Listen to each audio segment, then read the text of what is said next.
àndoon ak sama càmmeñ parfois ñu tuddee ñu bés bu tay bi kon amul dara lu dul di leen gërëm di leen sant di wax ni école xale yi ñu ngi leen di gërëm di leen sant yàlla fu ñu bëgg yàlla nañ fa yàlla yeggal ca daraja Nabi Moustapha. Est-ce que li wax tournoi bi ñu tournoi fraternité qui renvoie à beaucoup de choses le fait que ñu tuddee la ko yow ngay nekk jigéen nekk mère de famille ban sentiment mooy dégagé le fait que nekk. non tey sama bés sama xol tooy na bu ma demee ba jàkkaarloo ay xale yu ndaw ma jàkkaarloo ñoom ñuy fubal sama xol tooy na en tant que jigéen franchement. mais encore une fois ngay mère de famille ban message ngay envoyé xale yi nga xam ne ñoo fi nekk di fubal. xale yi maa ngi leen di encouragé di leen ne nañu gën a góorgóorlu jàpp rek taw a bàyyi. ñu tuddee la ko jëlee ko tuddee nekk nii lan nga koy wax. ah kii moom sama goro la sama càmmiñ sama lépp la macha allah yëg na ma teg na ma sama place wax dëgg yàlla man nit aw ma dara du ko gërëm di ko sant waaw di ko ne di ko gën a yokkal daal fu mu jàpp daal dafa jàpp mu taw a bàyyi. Colobane dama wax ni ñëpp xam nañ sa jikko xam na sa jàmbaar ba ci diaspora bi kon parfois bi ñu ñëw fi mel nii war nga maa def sax yof mais yaa tax ma gàntu ñëw sa bis def sa bur nga doomu bur nga parfois ci dëkku kenn la yàlla jàppale ñoom sax yi ñëpp a ngi fi dama wax ni boo tuddee sa poste santé bi rek ñëpp ñëw tey jii yàlla sa jàmm yàgg yooyu mbay nga dul waaw comme ni mu ko waxee rek surtout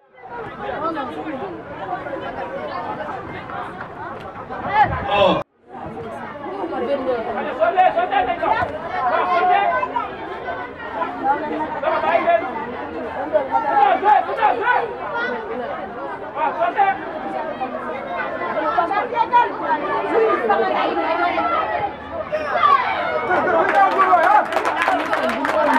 en tout cas waa Médina yi ñi ngi fubal lu rafet ñoom ñooy vert yi ñoom ñoo dominé pour le moment mais xam nga nag fubal moom ku nekk sa temps fort bi nag waa Médina yi ñoo ko yor surtout latéral gauche bi jël na bal bi daf na benn dribble une passe 2 passes 3 passes oh lii rafet la tàkk leen ma xale yi waay waa Médina yi jërë ngeen jëf waay.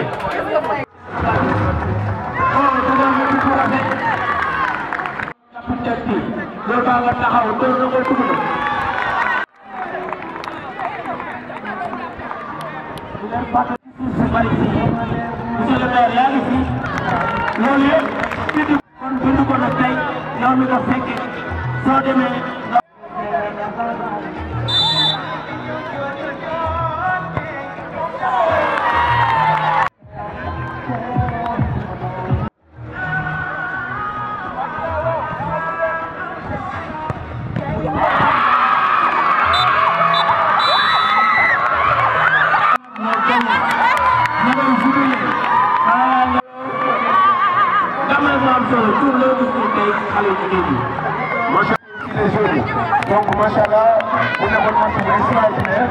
Vous avez un petit fair play. Donc, le meilleur à gagner, parce que soo xoolee l'ONCAV dans son article 2 li mu njëkk wax le sport et la culture instrument la boo xam ne day permettre non seulement pour la fraternité mais non peut promouvoir le sport surtout petite catégorie daf ciy am solo waaw sport à la base moo tax dañuy kontaan bi ñu tuddee bés bi en tant que zone et puis di nuyu de passage le représentant de l'ODCAV mi Bokar moo fi représenté ODCAV ñu ngi koy remercier ci taxawaayam tey parce que kontaan nañ ci trop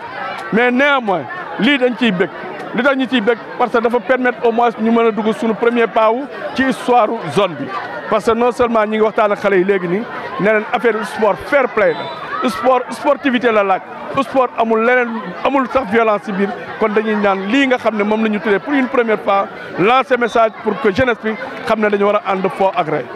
mais encore solidarité dafay renvoyer c'est important mu nekk moom boo xam ne la solidarité dafa commencé nekk loo xam ne denrée rare la dans notre société yow nga nekk président zone 2. première fois.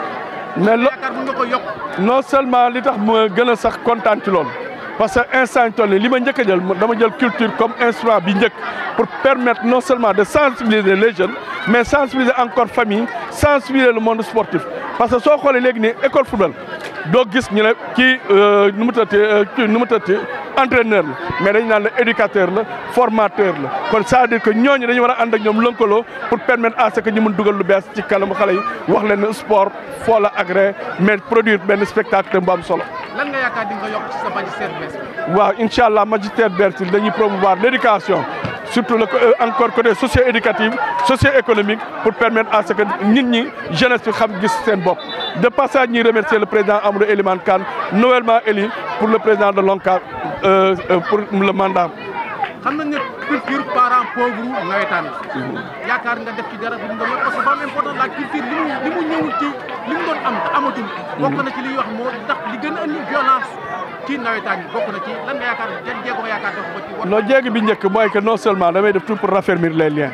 ni ñu koy raffermir mais xool ni nga xam ne moo doon problème ñu jéem ko résoudre maanaam xool lu mel ni par exemple soo jëlee mbëti pom penc xool lu mel ni jéeg ko jàppoo au moins ñun dañu war a demlante dañu war a organiser ay affaires yoo xam ne day permettre au moins ñi xam ne ñun ay mbokk lañ ay xarit lañ lu ñaaw warul suñu diggante dinañ def tout nag fexe ba jeunesse bi organiser leen lu mel ni comme genre débatton loo xam ne day permettre ñu xam mën a lancer le message pour que population bi nga xam ne moom lañ gérer mais surtout sa population Dakar yëpp ñi xam ne sport foo la agréé jëm ci kanam.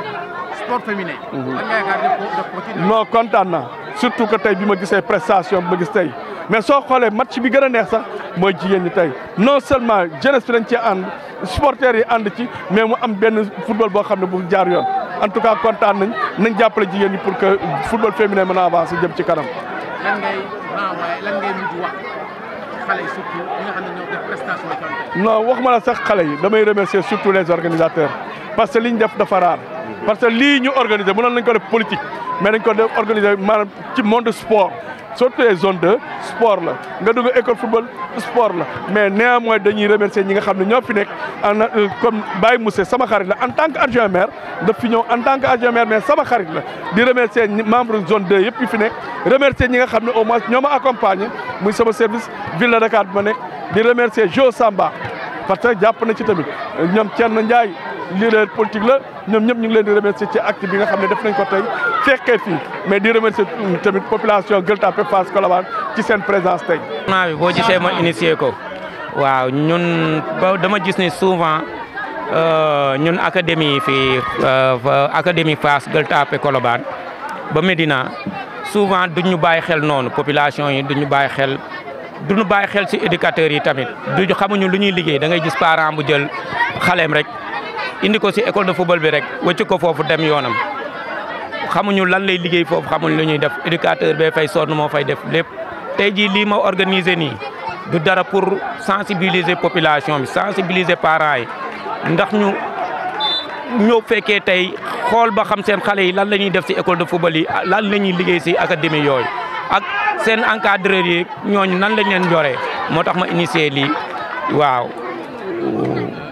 ban degré de satisfaction nga am ci tournoi bi nga xam ne waaw kontaan naa trop parce que tey gis naa population Fass Gueule Tapée Colobane Médina ñëpp a jéem sama papa yeeg ñii nga xam ne ñi ngi yëngu ci wàllu politique beeg ñii nga xam ne ñi ngi yëngu ci wàllu sport bi. ak ñii nga xam ne ñu ngi yëngu ci dëkk bi ñëpp maa leen gis ñu ñëw toog di seetaan seen doom seetaan xale yi waaw mu doon du ma neex parce que lii moo doon objectif bi ñëpp jéem ñëw seetaan xale yi moo doonoon sama objectif te gis naa ko te gis naa fi tamit fair play bi ñu ngi foo si jàmm ak salaam amul xuloo amul xeex souvent nag lu tax may gën a kii parce que dañu naan souvent fii Fass Gueule Tapée Colobane loo fi organisé balaa muy jeex mu am fi xeex te gis naa tey loolu esprit boobu sax amu fi kenn gonewul esprit boobu loolu rek kontaante la. tey yàlla def aussi ñi sargal ko nommé ko président zone 2 donc c'est tout naturellement que ñu war a ñëw félicité ko déjà félicité ko ci charge yu bees yi nga xam ne wóolu nañ ko ba dénk ko di ko ñaanal yàlla yéen bi oyof ci kawam mais aussi di encourager coach yi nga xam ne ñoom ñoo yore xale yi di leen tàggat ku ci mel ni ñoom Sowru Fall di leen masawu parce que yore ay xale tàggat leen lu jafe la bu ñu demee tey ba yore xale yi ba am initiative bu def ku mel ni suñu présence pour encourager leen je pense que c'est quelque chose de tout à fait normal et quelque chose de tout à fait naturel. nga ñëw gis xale yi nga xam ne dañ fiy teew non seulement ay xale lañu gis nga luñ fi produire mais am na aussi football féminin nga xam ne dafa nekk en vogue maintenant yooyu yëpp bu ñu ko waxee nga nekk président encore une fois nga nekk président ASC nit ñi xam na ci loolu. lan lay renvoyer ci. bon sentiment de fierté jàpp ni que commune bi kon ñu ngi évoluer on est dans la marche du temps sport tey dafa nekk di en pleine mutation. Sport tey vecteur économique la bu important xam nga c'est un levier économique très important malheureusement suñu dëkk yi dañuy téye sport di ko fooyee encore di ko ñàkkal fayal mais tey jii tey je pense que képp kuy waajur am boo amee doom bu góor di nga bëgg mu nekk Sadio Mané képp kuy waajur tey boo amee doom bu jigéen tamit muy ci football di nga ñaan yàlla mu percer xam nga dem équipe nationale nekk internationale ou bien nekk professionnel à l'image de par exemple Ngenar Ndiaye xam nga doomu Ngessiane Ndiaye l'ancien ailier du Jaraaf xam nga aujourd'hui qui a été capitaine de l'équipe nationale du Sénégal et qui est le porte-drapeau du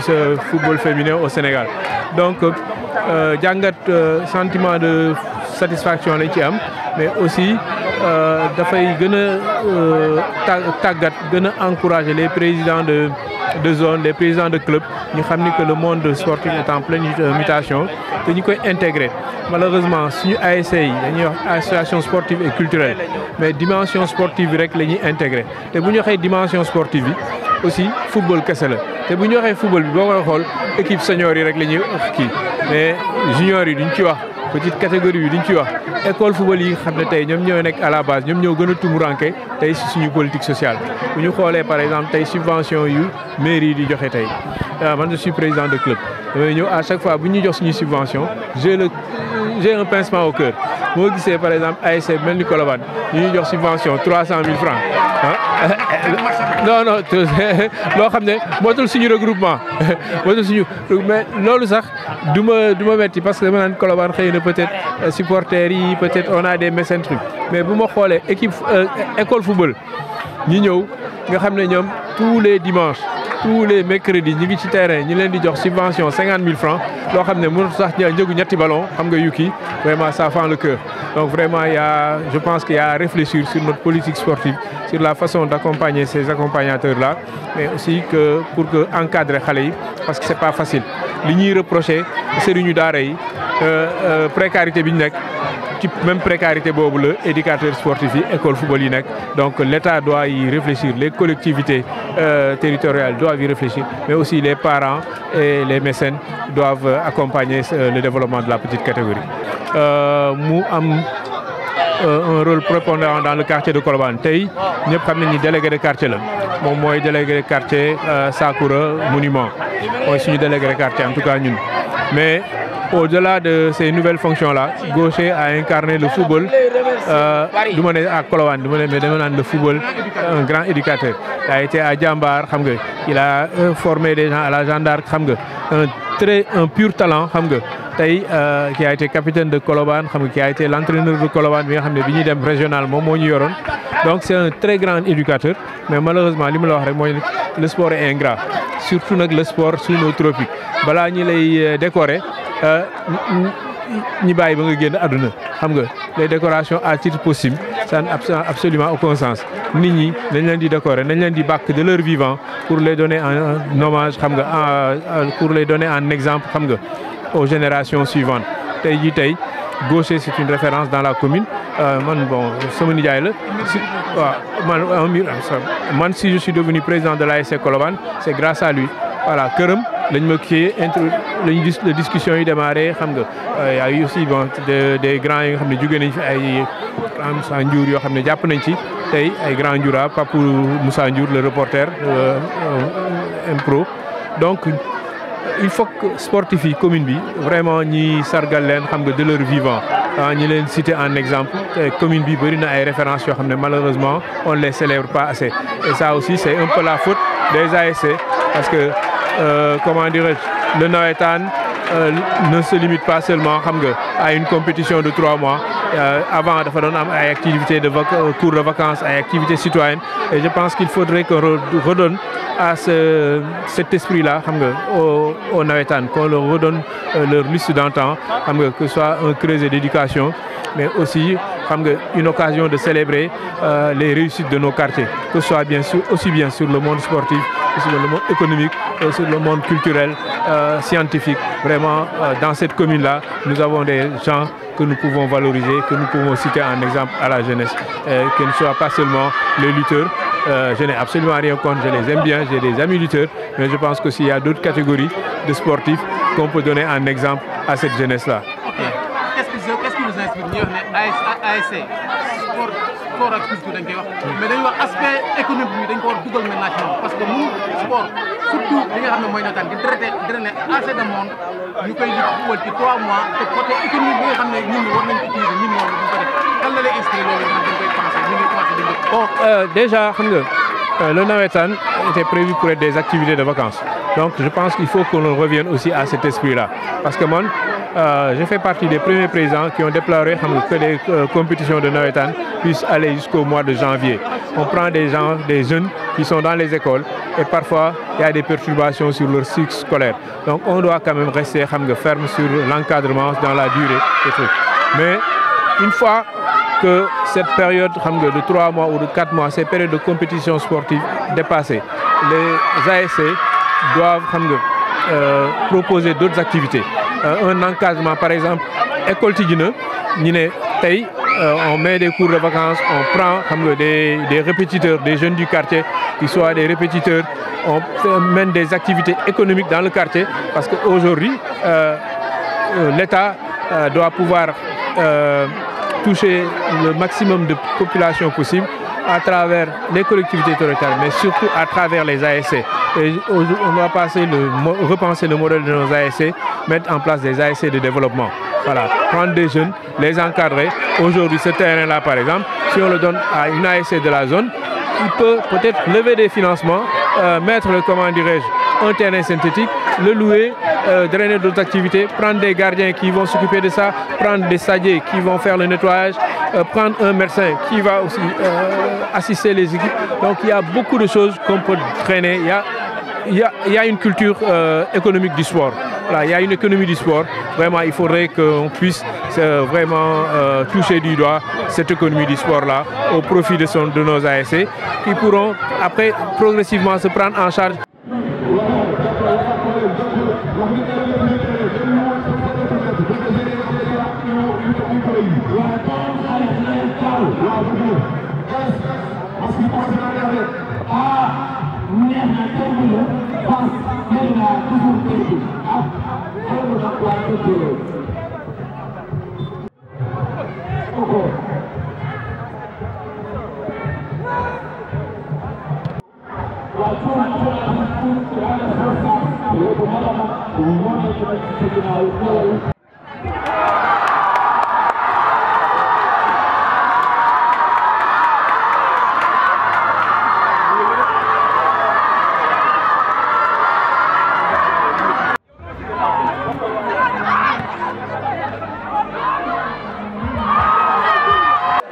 Voilà,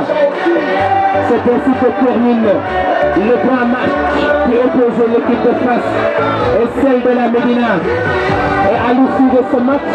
l'équipe de Fass remporte le Delta pour Fass Colobane. Mais mention spéciale, n'est-ce pas, aux hommes de médias, aux hommes de culture, tels que Dieu,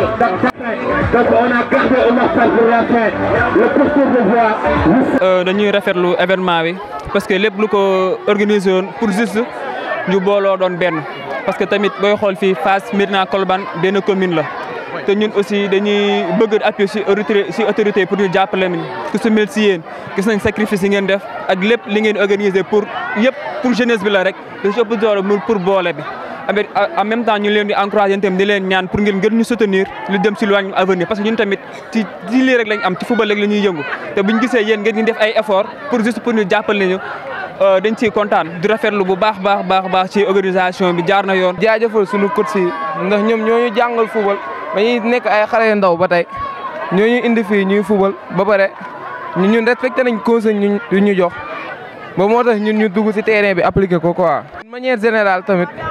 mooy maa ngi encouragé suñu adversaires yi ndax football nañ match bu neex affaire yi nekkul ci gagné bi kese jeu bi tamit ci la ñooy resté liñ la jàngal waaw.